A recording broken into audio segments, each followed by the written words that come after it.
Bem-vindo ao Cantinho Teológico, trago uma reflexão sobre a expectativa messiânica. Quando a gente lê o Evangelho de Mateus, capítulo 11, versículo 1 até o 6, juntamente com Lucas 7, versículo 18 até o 23, a gente entende, à luz desses dois textos bíblicos, que João o Batista não compreendia como seria o Messias. Tanto é que João se encontrava preso e ele manda discípulos até Jesus perguntar se ele era o Messias ou se deveria esperar outro. A resposta de Jesus foi mais ou menos a seguinte: olha, então faz o seguinte, vai lá, conta para João e vai contar tudo que vocês estão ouvindo e vendo, porque os cegos estão recuperando a vista, os coxos estão andando, os leprosos são purificados, os surdos ouvem, os mortos ressuscitam e os pobres estão sendo até evangelizados. Foi a resposta dada por Jesus. Vocês observam então que o próprio João Batista não compreendia como seria o Messias, e nem mesmo os discípulos do próprio Cristo. O que fica bem claro com a fuga deles no momento de sua morte. Os discípulos se dispersaram. Algumas pessoas até entendem que eles estavam realmente frustrados porque seguiram Jesus por cerca de 3 anos, mais ou menos, e depois eles veem diante de si aquela esperança sendo cravada ou crucificada ali na cruz do Calvário. E isso fez com que houvesse uma debandada da parte dos discípulos, essa fuga por parte dos discípulos. Ora, um profeta era aquele que falava por Deus, ele era uma espécie de porta-voz. E Jesus vai atuar conforme um verdadeiro profeta. Como assim? Ele vai desafiar a injustiça estrutural do poder político e religioso. Naquele período, os essênios esperavam um Messias que seria filho de Arão e outro filho de Davi. Dois conceitos de Messias em competição. Havia um conceito de que ou seria o Messias nacional versus um Messias universal. Quando se fala em Antigo Testamento, quando se utiliza o termo Messias, isso se dá por 39 vezes. A gente, muitas vezes, olha ou ouve falar sobre a expectativa messiânica do Antigo Testamento e acha que é assim, é tudo às claras. Quem disse isso? Quem disse isso? Nunca teve, na verdade, uma referência direta do Messias vindouro dentro da perspectiva e da ótica do Antigo Testamento. E essa referência de um Messias vindouro não havia. Porque todas as vezes que ocorre a expressão Messias, claro, dentro de um texto e contexto, dentro de um evento específico, porque você pode reparar que há pelo menos 29 vezes que se refere o termo Messias ao rei de Judá ou ao rei de Israel. Basta ler, por exemplo, 1 Samuel 2, versículo 10 a 35, 2 Samuel 1, do 14 até 14, 16, versículo 19 e 21. Se você ler Salmos 2, versículo 2, há uma expectativa messiânica. Eu posso citar ainda Lamentações, capítulo 4, versículo 20, Abacuque 3, versículo 13.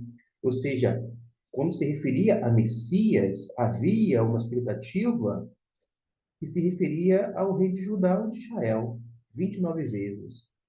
Uma vez, o título messiânico é atribuído, sabe a quem? Ao rei da Pérsia. Ele é um ungido do Senhor. Isaías 41, versículo 1. 7 vezes vai se referir ao sumo sacerdote. É isto mesmo. É só ler os textos alusivos a esses fatos. Cito alguns deles. Levítico 4, versículo 3 e 5. capítulo 5 de Levítico e versículo 16. Levítico 6, capítulo, versículo 20 e 22. Levítico 16, versículo 32. E até mesmo Daniel, capítulo 9, versículo 25 até o 26, vai mostrar ou vai se referir, pasme, ao sumo sacerdote como Messias. E duas vezes se refere aos patriarcas como profetas. Primeiro Crônicas 16, 22 e Salmo 105, versículo 15. Eu quero só mostrar nessa breve reflexão que não era algo tão assim escancarado que todo mundo ficava esperando o Messias e logo, como é que pode não aceitar Jesus? Não era bem assim, não. A gente precisa ler a história toda e compreender adequadamente. Ora, se as pessoas do Antigo Testamento pudessem ter completamente compreendido a natureza total de Deus, a vida e o ministério de Jesus, teriam sido em vão. Logo, foi o que? Necessário a encarnação, em parte, para completar a revelação de Deus no Antigo Testamento. O básico aqui no Evangelho, eu já me reporto ao Novo Testamento, está presente em relação ao Antigo, ou seja, o básico do Evangelho está presente no Antigo, mas o básico em relação à questão do Messias. Mas Jesus teve que clarificar essa mensagem, pois estava sendo apreciado. Em Lucas, capítulo 24, é a última referência que eu cito, Jesus fala com dois discípulos no caminho de Emaús, para explicar como o Antigo Testamento ensinava sobre ele. A mensagem já estava presente, mas de uma forma um tanto obscura. E à luz do ministério de Jesus, porém, tudo vai clarificar e completar. Mas era tão fácil assim reconhecer eh, esse elemento messiânico? Claro que não.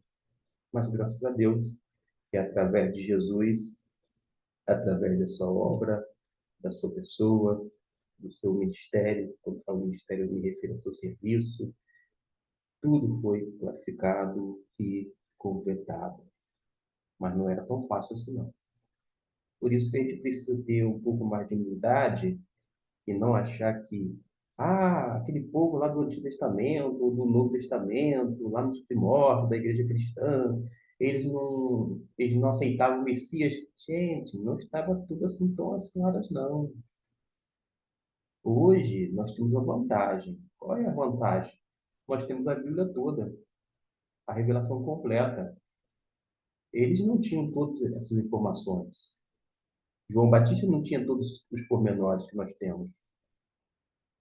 Os seus discípulos e apóstolos, tampouco. Aqueles dois homens no caminho de Emaús não tinham toda a escritura que nós temos hoje. Percebeu que nós estamos em vantagem em relação aos homens santos do passado? Agora, a gente tem que usar essa vantagem a nosso favor. Ler de maneira correta, de maneira atenciosa, cuidadosa. E evitar até de apontar possíveis erros na não aceitação ou reconhecimento da, da postura messiânica de Jesus, porque cá entre nós não era tão fácil assim, não. É possível compreender a partir do momento que você tem a escritura completa e que você vai conhecendo mais e mais a pessoa de Jesus, sua obra, seu ministério.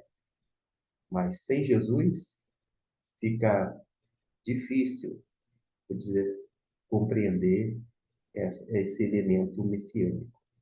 Até porque, como eu disse, não havia no Antigo uma expectativa messiânica para o futuro, porque todas as vezes se referiam àqueles exemplos que foram dados, ou ao rei de Israel, ou de Judá, ou se referia ao rei da Pérsia, historicamente falando, se referiam a ele também, se referiu ao sumo sacerdote e, por sua vez, refere-se aos patriarcas como profetas. É o que diz a palavra de Deus. Fiquemos com ela e meditemos cada vez mais e mais e aprendamos dia após dia. Excelente reflexão. Fique com Deus.